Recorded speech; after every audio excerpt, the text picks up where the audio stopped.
کیا آپ نے کبھی سردی کی اس خاموشی کو محسوس کیا ہے جو ہڈیوں میں اترتی محسوس ہوتی ہے؟ جب دھند اتنی گہری ہو کہ انسان اپنا ہاتھ بھی نہ دیکھ سکے، ایسے میں اگر فضا میں اچانک بیسن، میتھی اور ابلتے ہوئے سرسوں کے تیل کی خوشبو پھیل جائے تو سمجھ لیجئے کہ نورپور کی قسمت جاگ گئی ہے۔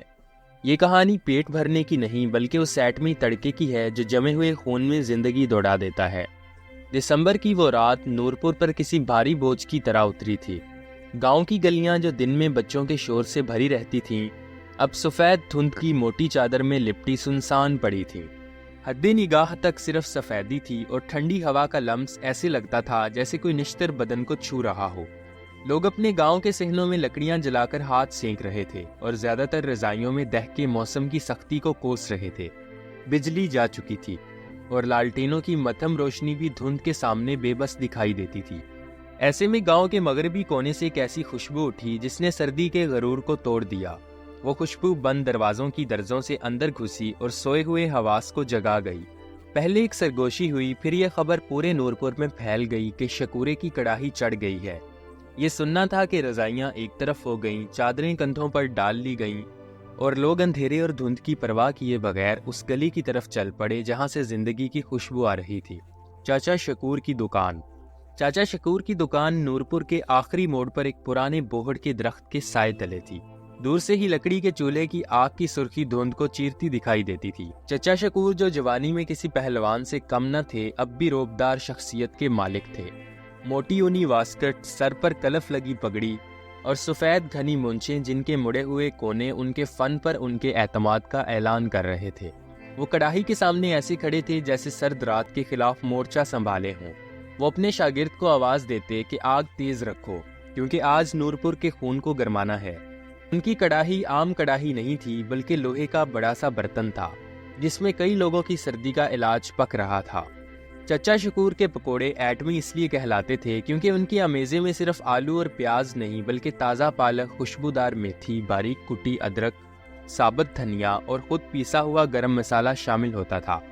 جیسے ہی بیسن کا امیزہ گرم تیل میں گرتا، زوردار کڑکڑاہٹ کے ساتھ بھاپ اٹھتی اور دھند کے ساتھ مل کر جادو سا پھیلا دیتی۔ دکان کے باہر لمبی قطار لگ چکی تھی، وہاں گاؤں کا نمبردار بھی کھڑا تھا اور عام مزدور بھی۔ سردی نے سب کو ایک جیسا کر دیا تھا۔ سب کے ہاتھ کانپ رہے تھے، سب کی ناکیں سرخ تھیں، مگر سب کی آنکھوں میں ایک ہی چمک تھی۔ کوئی اخبار کا ٹکڑا تھامے کھڑا تھا، کوئی اسٹیل کی پلیٹ لایا تھا۔ جب میری باری آئی تو چاچا شکور نے مسکرا کر گرم پکوڑوں کا بھاری لفافہ اخبار میں لپیٹ کر میرے ہاتھ میں تھما دیا۔ پہلے لمس نے ہی جسم میں حرارت دوڑا دی، اوپر سے انہوں نے پودینے، ہری مرچ اور دہی کی گاڑھی چٹنی ڈالی اور فخر سے کہا، یہ سردی کی دوائی نہیں بلکہ علاج ہے۔ پہلا نوالا لیتے ہی پکوڑوں کی خستگی نے دانتوں کے نیچے آواز دی اور میتھی کی کڑواہٹ، ادرک کی تپش اور مسالوں کی گرمی نے سینے میں جیسے ایک چھوٹا سا الاؤ جلا دیا۔ اسی لمحے شاگرد نے مٹی کے پیالوں میں گڑ اور سونف والی کڑک چائے ڈالنا شروع کی جو لکڑیوں کی آنچ پر اتنی دیر پکی تھی کہ اس کا رنگ گہرے تانبے جیسا ہو چکا تھا۔ چائے کا پہلا گھونٹ حلق سے نیچے اترا تو یوں لگا جیسے سردی نے ہتھیار ڈال دیے۔ لوگ باتیں کرنے لگے، کوئی پچھلے سال کی برف باری یاد کر رہا تھا، کوئی فصلوں کے قصے سنا رہا تھا۔ اسی دھند بھری رات میں چاچا شکور کی دکان ایک ایسی پناہ گاہ بن چکی تھی جہاں کوئی اجنبی نہیں تھا۔ پکوڑوں کا ہر نوالا رشتوں میں مٹھاس گھول رہا تھا۔ وقت گزرنے کا احساس ہی نہ ہوا۔ جب میں واپسی کے لیے نکلا تو دھند ویسی ہی تھی مگر میرے اندر کچھ بدل چکا تھا۔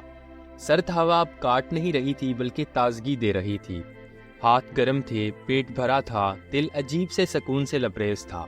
میں نے مڑ کر دیکھا تو چاچا شکور اب بھی پوری توجہ سے کڑاہی میں جھارنا چلا رہے تھے اور آگ کی روشنی میں ان کا سایہ بوڑ کے درخت پر کسی محافظ کی طرح پڑ رہا تھا۔